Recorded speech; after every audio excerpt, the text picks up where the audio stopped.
నమస్తే and welcome to IPL Dhanadhan. IPL 2025 లో ఇవాళ Chennai super kings versus Punjab kings మధ్య మ్యాచ్ జరగనుంది. మరి ఈ మ్యాచ్ చెన్నైలోని ఎంఏ చిదంబరం స్టేడియంలో జరుగుతుంది. ప్లే ఆఫ్స్ పరంగా ఈ మ్యాచ్ రెండు జట్లకు ఎంతో కీలకమైంది. చెన్నైకి ఈ మ్యాచ్ డూ ఆర్ డై పరిస్థితిలా మారింది. 5 సార్లు ఛాంపియన్ గా నిలిచిన జట్టు ప్రస్తుత సీజన్ లో చాలా పేలవంగా ప్రదర్శన ఇచ్చింది. మరి ఈ మ్యాచ్ లో ఓడిపోతే టాప్ 4 రేసు నుంచి తొలగిపోతుంది. అలాగే ప్లే ఆఫ్స్ నుంచి వైదొలిగిన తొలి జట్టుగా మారనుంది కూడా. మరి అందుకే ఎంఎస్ ధోని తన జట్టు పంజాబ్ కింగ్స్ పై ఎలాగైనా గెలవాలని కోరుకుంటుంది.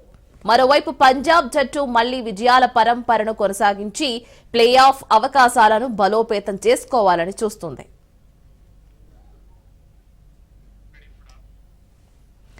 ఐపీఎల్ 2025 లో Chennai super kings versus Punjab Kings రెండోసారి తలపడనున్నాయి. అంతకుముందు ఏప్రిల్ 8న ముల్లన్పూర్ లో రెండు జట్ల మధ్య ఒక మ్యాచ్ జరిగింది. ఈ మ్యాచ్ లో పంజాబ్ జట్టు 18 పరుగుల తేడాతో గెలిచింది. చెన్నై తన చివరి మ్యాచ్ లో సన్ రైజర్స్ హైదరాబాద్ చేతిలో ఓటమి పాలవగా పంజాబ్ కింగ్స్ తో కోల్కతా నైట్ రైడర్స్ తో జరిగిన మ్యాచ్ వర్షం కారణంగా రద్దయింది.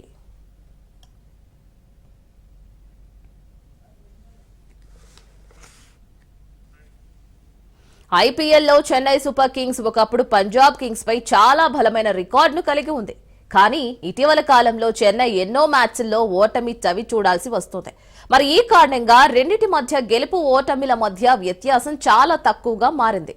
ఇప్పటి వరకు చెన్నై వర్సెస్ పంజాబ్ మధ్య 31 మ్యాచ్లు జరిగాయి. ఇందులో చెన్నై 16 మ్యాచ్లు, పంజాబ్ 15 మ్యాచ్లు గెలిచింది. గత 5 మ్యాచ్ల్లో పంజాబ్ 4 సార్లు గెలిచింది.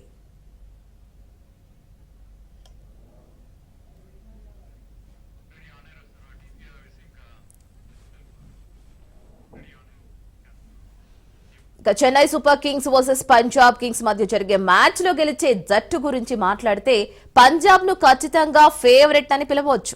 దీనికి పెద్ద కారణం చెన్నై సూపర్ కింగ్స్ పేలవ ప్రదర్శనే కారణమని చెప్పుకోవచ్చు. మరి ఇటు బ్యాటింగ్ అటు బౌలింగ్ రెండింటిలోనూ దారుణంగా విఫలమవుతోంది. మరోవైపు పంజాబ్ జట్టు బ్యాటింగ్ బంతితో చాలా బాగా రాణిస్తుంది. సో ఇది ఇవాళ టాపిక్. మనం ఈ రోజు మ్యాచ్ గురించి డిస్కస్ చేస్తున్నాం. ఎప్పటిలాగానే మనతో జాయిన్ అవుతున్నారు స్పోర్ట్స్ అనలిస్ట్ సుధీర్ గారు. హాయ్ అండి. హలో, నమస్తే అండి. ఎలా ఉన్నారు రీనా గారు? చెప్పండి, ఎలా ఉన్నారు? ఎస్ ఫైన్ అండి. మీరు ఎలా ఉన్నారు? ఎక్కడ ఉన్నారు? ఏం చేస్తున్నారు? కూల్ గా కనిపిస్తారు ఎప్పుడు కూడా. ఊళ్ళో ఉన్నాను. Of course I will be coming to Hyderabad next time స్టూడియోలోనే చేద్దాం. బికాస్ కొన్ని పనుల వల్ల ఊరు రావాల్సి వచ్చింది. దట్స్ ఫైన్ అండి. So before we start this, ఈ రోజు జరిగే మ్యాచ్ గురించి స్టార్ట్ చేసే ముందు హిట్స్ మ్యాన్ బర్త్డే ఈ రోజు. So we can say the birthday wishes, right? Our Indian captain hit man, one emotion అని చెప్పుకునే మన రోహిత్ శర్మకి birthday wishes. He's been a brilliant player actually. చాలా కెప్టెన్ గా, ప్లేయర్ గా అలరిస్తూనే ఉన్నాడు. అండ్ బ్రహ్మాండమైనటువంటి ప్లేయర్. అండ్ ధోని తర్వాత కెప్టెన్సీలో విరాట్ కోహ్లీ తర్వాత మనం రోహిత్ శర్మని చూసాం. అండ్ ఈ సంవత్సరం కూడా ఐపీఎల్ లో స్టార్టింగ్ లో కొంచెం తడబడ్డా కానీ Rohit is come back to his real form actually. And త్వరలోనే మనందరికీ తెలుసు రీనా ఇంగ్లాండ్ వెళ్తుంది, ఇండియా, అండ్ ఆ టీమ్ లో కూడా ఉంటాడు. వెదర్ కెప్టెన్ గా, ప్లేయర్ గా, that we don't know. But ఎప్పుడు కూడా అతడు హ్యాపీగా ఉండాలని చెప్పి మనం రాజ్ న్యూస్ తరఫున, తెలుగు ఛానల్ తరఫున కోరుకుందాం. Is a fantastic human being also. And మరొకటి ఏంటంటే మన తెలుగువాడు, వైజాగ్ లింక్ కూడా ఉంది. పుట్టింది నాగ్పూర్ లో అయినా కానీ, ఆడుతున్నది ముంబైకి అయినా కానీ, ఆడుతున్నది ఇండియాకైనా కానీ, is from Vizag actually. We should not forget that. And we wish him very happy birthday. And that మంచి ఎప్పుడు కూడా హ్యాపీగా, ఆనందంగా ఉండాలి. అండ్ ఇట్లాగే రన్స్ స్కోర్ చేస్తూ ఉండాలి. అండ్ బిగ్ ఫ్యాన్ ఫాలోయింగ్ ఉంది ప్రపంచం అంతటా అతనికి. ఆడుతున్నప్పుడు అందరూ కూడా ఇష్టపడుతుంటారు. ఎమోషన్ గా కొనియాడే person hit man Rohit Sharma అనే చెప్పుకోవాలి. అబ్సల్యూట్లీ అండి. అండ్ ఇండియన్ క్రికెట్ లో తన యొక్క రోల్ ఇట్స్ బీన్ బిగ్గర్ అండి. తన కాంట్రిబ్యూషన్ యాక్చువల్లీ దాన్ని ఎవరు కూడా మర్చిపోలేరు. యాజ్ ఎ కెప్టెన్ గా, యాజ్ ఎ ప్లేయర్ గా. And he's a very good human being also. And we wish him a very happy birthday. And that too చాలా హ్యాపీగా తన లైఫ్ కొనసాగాలి, తన క్రికెట్ కెరియర్ కూడా కొనసాగుతూ ఉండాలని చెప్పి మనం విషెస్ తెలియజేద్దాం మరొకసారి. ఆఫ్ కోర్స్ బర్త్డే చాలా ఉన్నాయి. నిన్న రసల్ మనం చూసాం కదా, బర్త్డే సెలబ్రేట్ చేసుకున్నాడు అని హ్యాపీ నోట్. గెలిపించాడు కూడా కోల్కతాను. సో yes, birthdays అనేవి స్పెషల్ డేస్ మనందరికీ తెలుసు. స్పెషల్ మూమెంట్స్ ఉంటాయి, special occasion. And tomorrow they are playing of course in Rajasthan, Jaipur.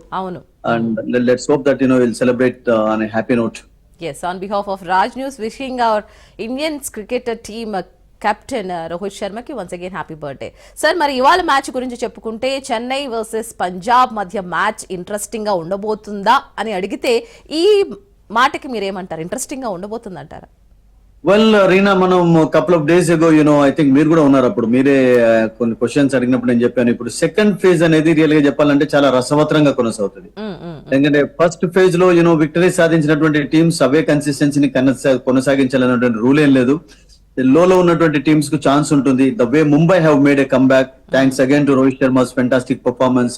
And అట్లాగే ఇప్పుడు టాప్ లో ఉన్నటువంటి ఢిల్లీ, వాట్ హ్యాపెండ్ యాక్చువల్లీ, వరుసగా 4 విక్టరీస్ తర్వాత వాళ్ళు చూస్తున్నాం కదా, లాస్ట్ 3-4 మ్యాచెస్ లో ఓడిపోతూ వచ్చారు. అండ్ నిన్న కూడా హోమ్ క్రౌడ్ ముందు ఓడిపోయినారు. సో అలా లోలో ఉన్నటువంటి టీమ్స్ పైకి రావచ్చు, పైలో ఉన్నటువంటి టీమ్స్ లోకి రావచ్చు. సో అందుకనే చెన్నైకి అఫ్ కోర్స్ ఒక రే ఆఫ్ హోప్ అంటారా మీరు, ఏదో దూరంగా ఒక చిన్న హోప్ అయితే ఉంది. అంటే they are not out of the tournament for sure. Actually mathematical గానైతే మనం నిన్న కూడా చర్చించాం రీనా, ఒక మ్యాథమెటికల్ కు చిన్న హోప్ ఎక్కడో ఉంది. సో ఆ హోప్ కొంచెం పెద్దగా చేసుకోవాలంటే అబ్సల్యూట్లీ మీరు అన్నట్టుగా విక్టరీస్ అవసరం, విక్టరీస్ ఇన్ బిగ్ వే అవసరం. ఎందుకంటే నెట్ రన్ రేట్ కూడా చాలా లోలో ఉంది. They are at the rock bottom of the table రీనా. సో హోప్ చెన్నై ఎప్పుడు కూడా సర్ప్రైజింగ్ టీమ్, ఎనిగ్మా లాంటి టీం, అది కూడా ఎప్పుడు ఎలా ఆడుతుంటారో చెప్పలేం కనుక you never know, they might spring a surprise. ఎందుకంటే పంజాబ్ కు అంత మంచి రికార్డు ఉన్నా గానీ, ఈ సంవత్సరం మంచి ఫామ్ లో ఉన్నా గానీ చెన్నై నేను అనుకుంటాను ఒక సర్ప్రైజ్ ఇచ్చేలాగా కనబడుతుంది. బికాస్ 4 డిఫీట్స్ ఆల్రెడీ కొంచెం ఎక్కువైపోయినాయి వాళ్ళకు చెన్నై హోమ్ గ్రౌండ్ ముందు. 5th they cannot tolerate Reena, ఎందుకంటే ఫ్యాన్ ఫాలోయింగ్ అలా ఉంటది. అండ్ ధోని ఇప్పుడు లీడర్ గా ఉన్నాడు కనుక I think something they will do అన్న ఒక ఫీల్ అయితే నాకు కలుగుతుంది ఈ రోజు. అందులోనూ సొంత గెటపై ఈ రోజు చెన్నై సూపర్ కింగ్స్ ఆడబోతుంది. ఒకవేళ అఫీషియల్ గా ఈ రోజు ఓడిపోతే ఇంటి బాట పట్టనుందంటారా? Absolute, they will be the first team actually. We can official గా కూడా మీరు అనౌన్స్ చేయొచ్చు, చెన్నై పని అయిపోయింది ఈ సంవత్సరం అని. లాస్ట్ ఇయర్ కూడా వాళ్ళు ప్లే ఆఫ్ లోకి చేరుకోలేదు. మీరు చెప్పారు కదా హెడ్ లైన్స్ లో 5 times టైటిల్ గెలిచినటువంటి టీమ్ అండ్ మంచి మంచి ప్లేయర్స్ ను ఇండియాకి ఇచ్చింది. బికాస్ అక్కడి నుంచే మీకు రవిచంద్రన్ అశ్విన్ వచ్చారు, అక్కడి నుంచే మీకు రోహిత్ శర్మ వచ్చారు, అక్కడి నుంచి చాలా మంది వచ్చారు. అఫ్ కోర్స్ మహేంద్ర సింగ్ ధోని నేతృత్వంలో దీపక్ చహర్ కూడా ఇండియన్ టీమ్ ఆడాడంటే only because of Dhoni's contribution అని చెప్పాలి. తన యొక్క కెప్టెన్సీ, తన యొక్క మెంటరింగ్ అలా ఉంది, డౌటే లేదు అందులో. సో ఈ రోజు మీరు అన్నట్టుగా వాళ్ళకు ఇప్పటి నుంచి అన్ని కూడా వాళ్ళకు డూ ఆర్ డై సిచ్యువేషన్స్ అండి. అండ్ గెలవాల్సిందే. అండ్ గెలవడం కూడా రీనా బిగ్ వేలో గెలవాలి. అంటే జస్ట్ చిన్న విక్టరీస్, 10 రన్ల విక్టరీస్ సరిపోవు. 10 రన్ల విక్టరీస్ సాధించినట్టయితే మైనస్ లోనే ఉంటాయి వాళ్ళకు కప్లో బిగ్ విన్స్ సాధించి కొంచెం కాన్ఫిడెన్స్ గెయిన్ చేసినట్టయితే. ఎందుకంటే చిన్న హోప్ అయితే ఉంది. ఎందుకంటే ఇప్పుడు మీరు చూడండి, ఇప్పుడు పంజాబ్ ఢిల్లీతో ఆడతారు, పంజాబ్ మిగతా టీమ్స్ తోటి కూడా ఆడతారు. అండ్ అట్లాగే ఢిల్లీ ముంబైతో ఆడతారు, ఢిల్లీ గుజరాత్ ఆడబోతున్నది. సో ఇవన్నీ టీమ్స్ టాప్ లో ఒక్కొక్క టీం ఓడిపోతూ ఒక టీమ్ తో గెలిచి ఒక టీమ్ లో ఓడిపోయినట్లయితే ఐ థింక్ అక్కడ కొంచెం 3 teams కి అయితే ఛాన్స్ ఉంటుంది. బట్ 4th టీం ఏదైనా 7 points తోటి వెళ్తుందా అనే విషయం నాకు కపుల్ ఆఫ్ మ్యాచెస్ తర్వాత తెలుస్తుంది. బట్ నాకేమనిపిస్తుంది అంటే రీనా, ఐ మీన్ ఇప్పుడు లోలో ఏవైతే టీమ్స్ ఉన్నాయో 4th, 6th నుంచి మీరు లెక్క పెట్టినట్లయితే 6th, 7th, 7, 8, 9, 10th లో ఉన్నటువంటి టీమ్స్ కు ఛాన్సెస్ తక్కువనే ఉన్నాయండి. ఓకే, కోల్కతా ఒక మంచి విక్టరీ సాధించారు. బట్ మిగిలిన 4 matches లో వాళ్ళు గెలిచినట్లయితే వాళ్ళకు 9 wins అవుతాయి, అప్పుడు ఛాన్స్ ఉంటుంది వాళ్ళకి. ఒక కోల్కతాకు కొంచెం అవుతుంది. బట్ మీకు చెన్నై కానీ, సన్ రైజర్స్ హైదరాబాద్ కానీ, రాజస్థాన్ రాయల్స్ కానీ జస్ట్ మనం మాట్లాడుకోవాల్సిందే కానీ ఒక చిన్న హోప్ ఉంది అని చెప్పి. బట్ వాళ్ళ రియల్ ఛాన్సెస్ విషయం మాట్లాడినట్లయితే ఐ థింక్ అంత స్ట్రాంగ్ గా కనబడటం లేదు. రైట్. మరి ఇప్పటి వరకు చాలా ఆఖరి అంటే చివరి స్థానం అనే చెప్పుకోవాలి మనకి సిఎస్కే టీం గురించి. సో ఈ రోజు మ్యాచ్ లో వాళ్ళు ఏమైనా మార్పు చేర్పులు చేసుకోవాలి, what are those plus points ని అంటే మైనస్ పాయింట్స్ ని ప్లస్ చేసుకోవచ్చు అంటే what will be those things అంటే ఏం చెప్తారు? మీరు మార్పులు అన్నారు కనుక ఆ మార్పులు చేసినట్లయితే 22nd ప్లేయర్ అవుతాడు. ఇప్పటికే 21 మంది ప్లేయర్స్ ఆడించారు, ఆడేది 11 players. జనరల్ గా మీరు చూడండి 15 players, 16 players ఆడుతుంటారు రైట్ టు ది టోర్నమెంట్. ఆ లాస్ట్ లో ఓడిపోయే సిచ్యువేషన్ ఉన్నట్లయితే కొంచెం యంగ్స్టర్స్ ఆడిస్తుంటారు, ఆడని వాళ్ళకి ఛాన్స్ ఇస్తుంటారు. అది కూడా కొంచెం కాన్సులేషన్ టైప్ అయిపోతుంది. బట్ ఇప్పటికే నేను అనుకుంటాను చాలా ప్రయత్నాలు చేశారు వాళ్ళు. లాస్ట్ మ్యాచ్ లో కూడా Rashid and Ayush Mhatre opening చేయడం చూసాం. అంతకంటే ముందు మీకు రచిన్ రవీంద్ర ఉన్నాడు, అంతకంటే ముందు కాన్వే ఉన్నాడు, అంతకంటే ముందు త్రిపాఠి ఆడాడు, కెప్టెన్ రితురాజ్ రగ్గాక్ కూడా ఇప్పుడు ఫస్ట్ డౌన్ లో ఆడేది. సో ఇన్ని మార్పులు చేశారు వాళ్ళు. శామ్ కరణ్ ఆడించారు లాస్ట్ మ్యాచ్ లో. ఒక్క ప్లస్ పాయింట్ ఎక్కడ కనబడిందంటే బ్రివిస్ రావడంతో, బ్రివిస్ నేను అనుకుంటాను ఒక మంచి ఫాస్ట్ గా ఆడి కొంచెం వాళ్ళకి ఒక ఊపునిచ్చినట్లయితే మిడిల్ ఆర్డర్ లో, బికాస్ లాస్ట్ మ్యాచ్ లో కూడా సన్ రైజర్స్ హైదరాబాద్ ఒక హోప్ నిచ్చాడండి, బ్రిలియంట్ ప్లేయర్ అండి. ఒకవేళ కమిందో మెండిస్ ఆ లాంగ్ ఆఫ్ లో ఆ డైవింగ్ క్యాచ్ తీసుకోకపోయినట్లయితే ఐ థింక్ చెన్నైకి కూడా మంచి ఛాన్స్ ఉండేది, వాళ్ళు మరింత పెద్ద స్కోర్ చేసేవాళ్ళు. అండ్ అప్పుడు సన్ రైజర్స్ కూడా కొంచెం నేను అనుకుంటాను గెలిచే అవకాశాలు కొంచెం తక్కువ ఉండేది. బట్ బ్రిలియంట్ గా ఫీల్డింగ్ చేశాడు మెండిస్, బ్రిలియంట్ గా బౌలింగ్ చేశాడు, వికెట్ కూడా తీశాడు అండ్ రన్స్ కూడా స్కోర్ చేశాడు కనుక ఈ was the player of the match actually ఆ మ్యాచ్ లో. అండ్ చెన్నై ఇప్పటి వరకు 5 మ్యాచెస్ ఇక్కడ ఆడితే ఫస్ట్ మ్యాచ్ లో గెలిచిన తర్వాత ఓడిపోవడానికి కారణాలు మీరు చూడండి. అవును. ఆర్సీబీ అగైనెస్ట్ వాళ్ళు చేజ్ చేయడం ఇష్టపడ్డారు అండ్ ఆర్సీబీ ఒక 190 టోటల్ చేయగలిగింది. అదే నేను అనుకుంటాను ఇప్పటి వరకు హైయెస్ట్ స్కోర్ గా నిలిచినట్లది. ఆ తర్వాత మిగతా మ్యాచెస్ అన్ని కూడా ఓడిపోతూ వచ్చారు. అండ్ కోల్కతా అగైనెస్ట్ అయితే the forest performance of Chennai అని చెప్పాలి రీనా ఈ టోర్నమెంట్ లో. ఎందుకంటే 103 ఆల్ అవుట్ కావడం, ఆ తర్వాత అపోజిషన్ జస్ట్ 10 ఓవర్స్ లో వాటిని చేజ్ చేయడం, దాంతో కోల్కతా మ్యాచెస్ లో ఎక్కువగా విక్టరీ సాధించకపోయినా కానీ వాళ్ళ నెట్ రన్ రేట్ వాళ్ళు ప్లస్ లో ఉంచుకోగలిగారు. చూడండి మీరు Chennai, Sunrisers, Rajasthan, even Lucknow కూడా 5 wins ఉన్నా కానీ వాళ్ళ నెట్ రన్ రేట్ సరిగ్గా లేదు. సో వాళ్ళు కూడా కష్టాల్లోనే ఉన్నారని చెప్పాలి ఈ టోర్నమెంట్ లో. సో వాళ్ళకు హోమ్ క్రౌడ్ ముందు ఈ సంవత్సరం ఏది కూడా వచ్చి రాలేదు. ఐ థింక్ చాలా లాంగ్ 15 years ago అలా చూసాం చెన్నై 3 మ్యాచ్లు ఓడిపోవడం, దెన్ 4 కూడా ఓడిపోయినారు, ఒక బౌండరీ కూడా కొట్టారు. సో 5th మ్యాచ్ నేను అనుకుంటాను they cannot afford to lose. ఎందుకంటే మీరు చెప్పారు కదా లేనా, ఓడిపోయినట్లయితే ఇంటి దారి పట్టాల్సింది. అంటే జస్ట్ ఇక మ్యాచెస్ అన్ని కూడా అంత పెద్ద దాన్ని ఏమంటారు ఎవరినన్నా ఆడించవచ్చు, వాళ్ళ అంత లెక్కలోకి తీసుకోరు వాళ్ళు. బట్ ఈ మ్యాచ్ నేను అనుకుంటాను చాలా సీరియస్ గా తీసుకోవాల్సిందే. అండ్ యంగ్స్టర్స్ ని ఎక్కువగా ఆడించారు, that's a good thing for Chennai actually. ఈ సంవత్సరం కాకుండా కానీ ప్రతి సంవత్సరం గెలవరు, ప్రతి సంవత్సరం మీరు మంచి పర్ఫార్మెన్స్ ఎక్స్పెక్ట్ చేయాలంటే టీం నుంచి కొన్నిసార్లు సాధ్యం కూడా కాదు. బట్ ప్రతి టోర్నమెంట్ లో మనం ప్లస్ పాయింట్స్ మైనస్ పాయింట్స్ ముందు క్యారీ చేస్తుంటాం ఎక్కడైనా కానీ లైఫ్ లో కూడా. రేనా అనుకుంటాను దాన్ని పాయింట్ ఆఫ్ వ్యూలో తీసుకున్నట్లయితే ఐ థింక్ కొన్ని ప్లస్ పాయింట్స్ కనబడ్డాయి. రషీద్ ఆడించారు, youngster 20 years from Guntur actually. And అట్లాగే మాట్రే అని చెప్పి, ఆయుష్ మాట్రే అని చెప్పి ముంబై ప్లేయర్ 17 సంవత్సరాలు, అతడు కూడా ఒక స్పార్క్ లాగా కనబడుతున్నాడు. So I think they can encourage these youngsters actually. So వాళ్ళు చాలా చేంజెస్ కూడా చేస్తూ వచ్చారు కనుక ఈ రోజు ఎక్కువ చేంజెస్ వద్దు, ఉన్న టీం తోటి ఆడితే సరిపోతుంది.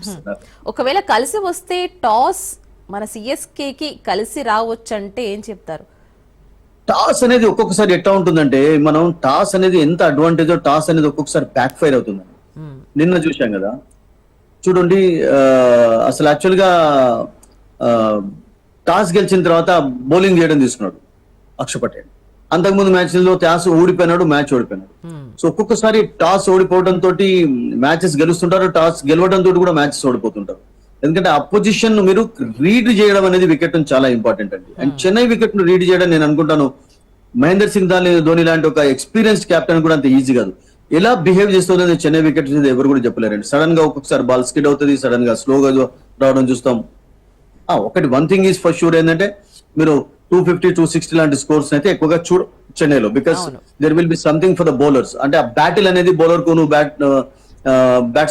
బ్యాటర్స్ మధ్యలో అద్భుతంగా కొనసాగుతుంది. సో అందుకనే మనం ఎప్పుడు కూడా ఒక బిగ్ స్కోర్ ఎక్స్పెక్ట్ చేయలేం కానీ, but there will be something for the bowlers for sure అండి, no doubt about it. And that spinners ఎక్కువగా రాణించే ఛాన్స్ కూడా లేకపోలేదు.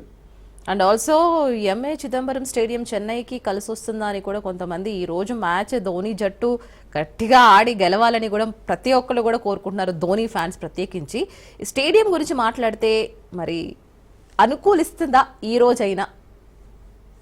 ఎంతో చరిత్ర ఉన్నటువంటి స్టేడియం అండి ఎంఏ చిదంబరం స్టేడియం. ఎన్నో టెస్ట్ మ్యాచెస్ జరిగాయి, వన్డే మ్యాచెస్. మనం అఫ్ కోర్స్ ఈ టాపిక్ లో మనం మాట్లాడుకోలేం కానీ, బట్ ఎప్పుడు కూడా ఒక ప్రత్యేకత మీరు అన్నట్టుగా వాళ్ళకు ఉంటుంది. అండ్ దట్ సిఎస్కే చాలా అరుదుగా ఓడిపోతుంటారు.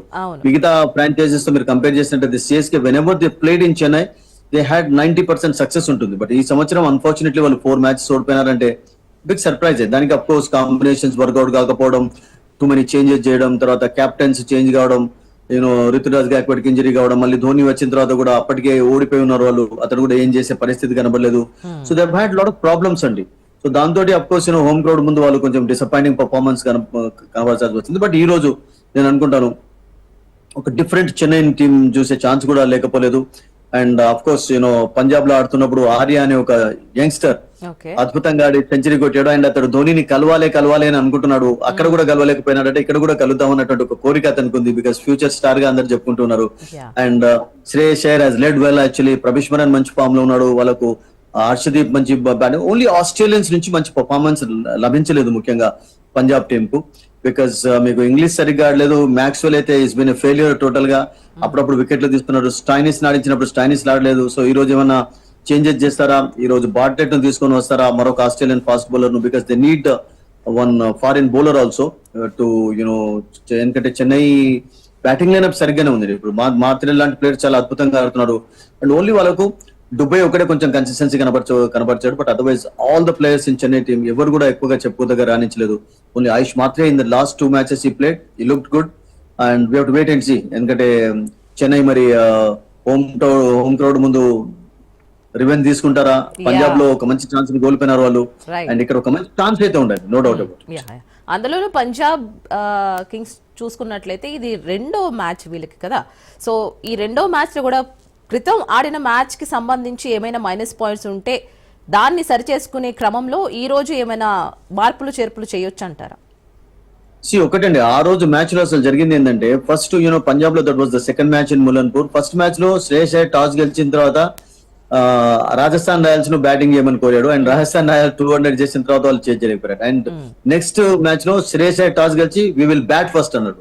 మేము ఒక మిస్టేక్ చేశామని చెప్పి. సో టాస్ అనేది మీరు ఇంతకు చెప్పినట్టు కొన్ని సిచ్యువేషన్స్ లో చాలా కీలకంగా మారుతాయి. Shreyas Iyer is winnowing టాసెస్ on more occasions also. ఒక్కొక్కసారి ఇంపార్టెంట్ మ్యాచ్ లో టాస్ గెలవడం కూడా చాలా చాలా అది ఇంపాక్ట్ కనబరుస్తుందండి. సో ఓవరాల్ గా Punjab team has looked good actually. ఇప్పుడు టాప్ 4 లో వెళ్లే ఛాన్స్ వాళ్ళకు ఎక్కువగా కనబడుతుంది. ఎందుకంటే వాళ్ళు ఢిల్లీ అగైన్స్ కూడా ఆడబోతున్నారు. అండ్ ఇప్పుడు ఢిల్లీకి వాళ్ళకి మధ్యలో జరిగినప్పుడు ఎవరైతే గెలుస్తారో వాళ్ళకి ఛాన్స్ ఉంటుంది. ఎందుకంటే ఆల్రెడీ 6 wins ఉన్నాయి. అండ్ దట్టు ఒకటి ఎక్స్ట్రా పాయింట్ కూడా వచ్చింది వాళ్ళకు పంజాబ్ కు. లక్కీ ఏంటంటే కోల్కతాలో జరిగిన మ్యాచ్ వర్షం కారణంగా సెకండ్ హాఫ్ జరగకపోవడం తోటి ఆ 1-1 పాయింట్ అనేది కూడా నేను అనుకుంటాను లాస్ట్ లో కొంచెం కీలకంగా మారుతుంది. ఫర్ ఎగ్జాంపుల్ ఇప్పుడు ఏమైనా టీమ్స్ 8 wins తోటి ఉన్నాయి, ఇప్పుడు పంజాబ్ కూడా 8 wins తోటి ఉంది అనుకోండి. అండ్ ఆ 1 point వాళ్ళు ఏదైతే వాళ్ళకి వచ్చిందో అది కొంచెం ప్లే ఆఫ్ లోకి వెళ్ళడానికి కొంచెం దోహదపడుతుంది అని చెప్పి నేను అనుకుంటాను. బికాస్ సమ్ టైమ్స్ ఈక్వల్ గా విన్స్ ఉన్నప్పుడు and extra net run rate కానివ్వండి, ఆ పాయింట్ అనేది చాలా చాలా హెల్ప్ఫుల్ గా ఉంటుంది. And that advantage they have today. And వాళ్ళకి అఫ్ కోర్స్ ఇంకా 2 wins అయితే కావాలి ప్లే ఆఫ్ లో వెళ్ళడానికి. ఆ 2 wins అండ్ చెన్నైకి ప్రతి మ్యాచ్ లో విన్ అవసరం కనుక there will be of course pressure on them. But వాళ్ళకు మరొకటి ఏంటంటే వాళ్ళకి తెలుసు నథింగ్ టు లూజ్ అండి. అది రియల్ గా చెన్నైకి తెలిసింది ఏంటంటే ఎంత కష్టపడ్డా గానీ ఆ హోప్ అనేది ఎంతో దూరంగా కనబడుతుంది అన్న విషయం కూడా వాళ్ళకి తెలుసు. సో అందుకని ఓన్లీ జస్ట్ ప్లేయర్స్ ని ఎంకరేజ్ చేయడం, కొన్ని ప్లస్ పాయింట్స్ కొరకే చూస్తారు చెన్నై ఈ tournament rest of the matches. ఒకవేళ సిఎస్కే టాస్ గెలిచినా కూడా బ్యాటింగ్ ఆర్ బౌలింగ్ అంటే మీరేం చెప్తారు? ఐ థింక్ కండిషన్స్ ని బట్టి that we should always leave it to the captains. Because చెన్నైలో జనరల్ గా చేజ్ చేయడం ఇష్టపడుతుంటారు. బట్ చెన్నై చేజింగ్ లో కూడా కొంచెం కష్టపడుతున్నారు కనుక why not bat first and put up decent total. Because of course మొన్న సన్ రైజర్స్ హైదరాబాద్ అగైనెస్ట్ ఒక పెద్ద టోటల్ చేసే అవకాశాన్ని కోల్పోయినారు. బట్ మీరు ఫస్ట్ బ్యాటింగ్ చేసా గానీ, ఇప్పుడు నేను కోల్కతా చూసాం, ఫస్ట్ బ్యాటింగ్ చేసినప్పుడు 200+ చేసినట్లయితే అడ్వాంటేజ్ ఉంటుంది. చెన్నై లాంటి వికెట్ పైన మీకు 180, 190 అనేది కూడా ఫస్ట్ బ్యాటింగ్ చేసిన వాళ్ళకి అడ్వాంటేజ్ గా ఉండొచ్చు. Let it be any team. Right Sudheer గారు, that was amazing analysis once again. Thank you so much for your beautiful time. Thank you. So ఈ రోజు సిఎస్కే కి డూ ఆర్ డై మ్యాచ్ అని అందరూ అంటున్నారు. సో లెట్స్ హోప్ అందరం కూడా మంచిగా ఎంకరేజ్ చేద్దాం సిఎస్కే కి. Let's hope they will win అనే మనం దే యూస్ టు విన్ అని కూడా మనం చెప్పుకుందాం. సో ఇది ఇవాల్టి క్రికెట్ అప్డేట్స్. చూస్తూనే ఉండండి రాజ్ న్యూస్.